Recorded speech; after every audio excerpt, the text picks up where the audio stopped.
നമസ്കാരം, ഇൻഫോടെക്കിലേക്ക് സ്വാഗതം. തുറസായ സ്ഥലങ്ങളിൽ ഭക്ഷണം വലിച്ചെറിയരുതെന്ന് സുപ്രീം കോടതി. തെരുവുനായ ശല്യം പരിഹരിക്കാൻ പുറത്തിറക്കിയ സർക്കുലറിലാണ് നിർദ്ദേശം. ഡൽഹിയിലെ തെരുവുനായ വിഷയത്തിൽ നായ്ക്കളെ പിടികൂടാൻ കോടതി കഴിഞ്ഞ ദിവസം നിർദ്ദേശം നൽകിയിരുന്നു.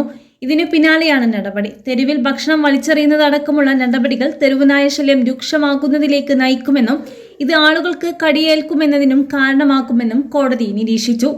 ഈ നിർദ്ദേശം നടപ്പിലാക്കുന്നതിൽ നിങ്ങളുടെ സഹകരണം അത്യാവശ്യമാണെന്നും അത് എല്ലാവരുടെയും സുരക്ഷയ്ക്കും പ്രധാനമാണെന്നും കോടതി പറഞ്ഞു. 8 ആഴ്ചക്കുള്ളിൽ തെരുവുകളിൽ നിന്ന് തെരുവ് നായ്ക്കളെ പിടികൂടി ന്യായ സംരക്ഷണ കേന്ദ്രത്തിലേക്ക് അയക്കണമെന്ന് കഴിഞ്ഞ ദിവസം കോടതി ഉത്തരവിട്ടിരുന്നു. ഡൽഹിയിലെ എല്ലാ തെരുവ് നായ്ക്കളെയും നീക്കം ചെയ്യുന്ന പ്രവർത്തനങ്ങൾ ആരംഭിക്കാനായിരുന്നു നിർദ്ദേശം.